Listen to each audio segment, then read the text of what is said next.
वर्तमान प्रधानमंत्री जो झूठ बोलते हैं कोई बात सही नहीं बोलते हैं, न करते हैं। नीतीश कुमार एक हैं जो बिहार देखा है, देश भी देखेगा। मोदी जी से इसी आधार पर झूठ बोलकर आए हैं। पेरियार और अंबेडकर के बाद दूसरा कोई व्यक्ति है और नीतीश कुमार जी हैं। हमारा देश का संविधान ही सब कुछ है। शासन प्रशासन में बिना संविधान का कोई चलने वाला नहीं है। कह रहे हैं 400 के पार लाएंगे इस बार। कहने दीजिए ना, कहने दीजिए, सब ठीक हो जाएगा। ललन बाबू नीतीश जी समझिए, एक इंडिया एक भारत, एक सिक्के के दो पहलू हैं।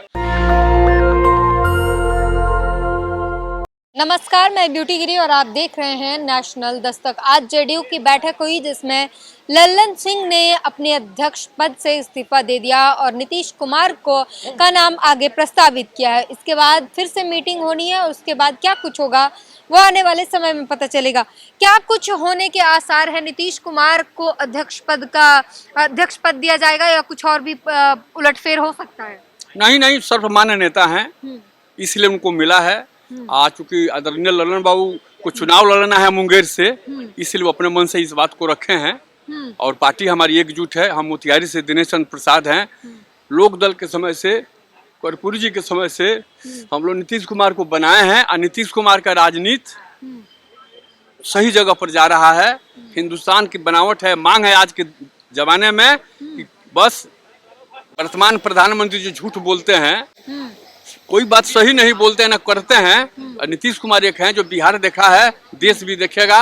यही बात हम लोग करने के लिए आए हैं और देखने के लिए आए हैं। मीडिया कह रही है कि जेडीयू में फूट पड़ गया है, आपस में बट रहा है। नहीं, सवाल ही नहीं ऐसा है। हाँ। ऐसा फूट पड़ता तो ऐसा सवाल नहीं उठता। सर्वसम्मति से सारा काम हो रहा है। विजेंद्र बाबू ने प्रस्ताव किया, ललन बाबू ने समर्थन किया। अभी राष्ट्रीय परिषद का मुहर लगेगा, फिर हम लोग जो काम आगे जो करना होगा सब काम तेजी से करते जाएंगे। निश्चित रूप से एक एक करता गांव तक जो बिहार में आज तो बिहार में जो भी बहालियां हो रही है, जो भी नेटवर्क प्रशासन का दिया जा रहा है, मैं दावे करता हूं कि देश के किसी राज्य में ऐसा नहीं हो रहा है। लेकिन फिर भी बिहार के मुख्यमंत्री इसका प्रचार प्रसार नहीं कर पाते हैं। मोदी जी देखिए कितना बढ़िया प्रचार कर रहे हैं। मोदी जी से इसी आधार पर झूठ बोलकर आए हैं। नीतीश कुमार जो काम करता है उनका काम बोलता है। कभी बिहार आकर देखिए, एक एक गाँव से लोगों को पूछिए, आज जो बहालियां हो रही है, जो लोग के अंदर जो भावनाएं हैं, जातीय गणना के आधार पर जो लोगों में जो सुगबुगाहट है, पेरियार और अंबेडकर के बाद दूसरा कोई व्यक्ति है तो नीतीश कुमार जी हैं। और जननायक कर्पूरी ठाकुर, लोकनायक जयप्रकाश, महात्मा गांधी, अंबेडकर के विचारों को लेकर के चलने वाले, एक साथ काम करने वाले हैं आदरणीय नीतीश कुमार जी। लेकिन राष्ट्रीय स्तर पर जो है जनगणना का मुद्दा नहीं आ पा रहा है, वो बिहार तक ही रह गया है। पार्टी में फैसला होने वाला है। आज राष्ट्रीय अध्यक्ष बन गए, फिर इसके बाद फैसला होगा, फिर बैठक होगा। इंडिया गठबंधन के सूत्रधार हमारे आदरणीय नीतीश कुमार जी हैं। बात जरूर आएगी। अभी तो बोलते हैं लोग और पार्टी के लोग बोलते हैं। कल ही महाराष्ट्र में बोले हैं राहुल गांधी जी की जातीय गणना कराएंगे। निश्चित रूप से बिना जातीय गणना का प्लान कैसे बनेगा? लोगों का विकास का दर कैसे जाएगा? हमारी अपनी मानना है, देश इस बात को मान रहा है। अब बहुत संघर्ष के बाद देश की आजादी मिली है। आज जो देश की आजादी में रहे ही नहीं, उनको क्या पता है? समाज बदलेगा समय के अनुसार, लेकिन देश के सब चीज को बदलने की जरूरत नहीं है। क्या बदलने की जरूरत है?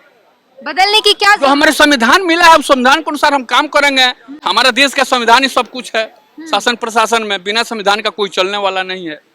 बस तो इस बार आपने सोच लिया है कि जातीय जनगणना का मुद्दा जो है राष्ट्रीय स्तर पर उठाएंगे और ये काम कितना कुछ तैयारी कर लिया इसके बारे में? बहुत सारी तैयारियां हो चुकी है। हाँ। हमारे सरकार ने, नीतीश कुमार ने जो काम किया वो बताया गया कि हम बिहार में तो कर दिए, आप कराइए। हमारे दीजिए बिहार को विशेष पैकेज, बिहार राज्य को विशेष दर्जा दीजिए कि जो काम बाकी है वो भी काम पूरा हो जाएगा। अमित शाह कह रहे हैं कि बिहार की जनता को कह रहे हैं कि हमें लाइए, बीजेपी लाइए, तभी आपके साथ न्याय होगा। ऐसे जेडीयू की सरकार में न्याय नहीं मिलेगा। 15 में समझ लें अमित शाह जी, फिर 20 के बाद वो हम लोगों को समझा दिए।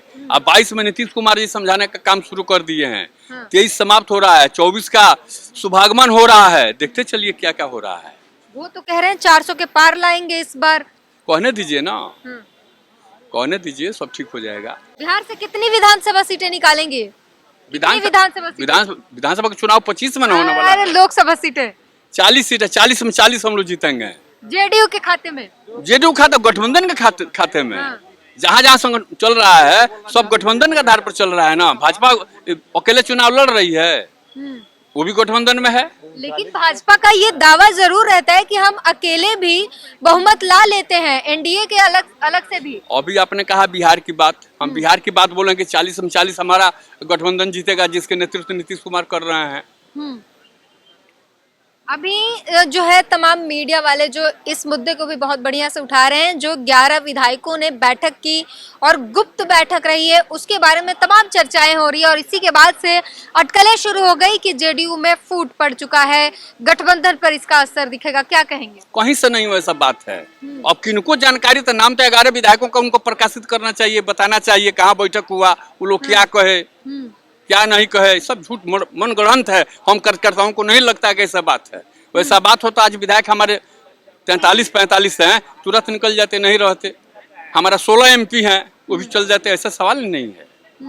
मीडिया कह रही है नीतीश जी इनसिक्योर हो गए और इसी का जो है खामियाजा है कि लल्लन सिंह को इस्तीफा देना पड़ा और अब ये खुद अध्यक्ष बनेंगे। नहीं, अध्यक्ष तो प्रस्ताव किए हैं विजेंद्र बाबू, ललन बाबू समर्थन किए हैं आज के राष्ट्रीय कार्यकारिणी में।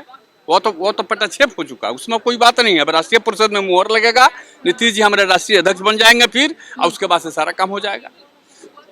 कहा जा रहा है कि कहीं न कहीं कुछ दबाव रहे होंगे। नीतीश कुमार आज तक दबाव में काम किए हैं। नहीं, लल्लन सिंह पर बताया जा रहा है कि दबाव रहा होगा। कब? नहीं, ललन बाबू नीतीश जी समझिए एक इंडिया एक भारत, एक सिक्के के दो पहलू हैं।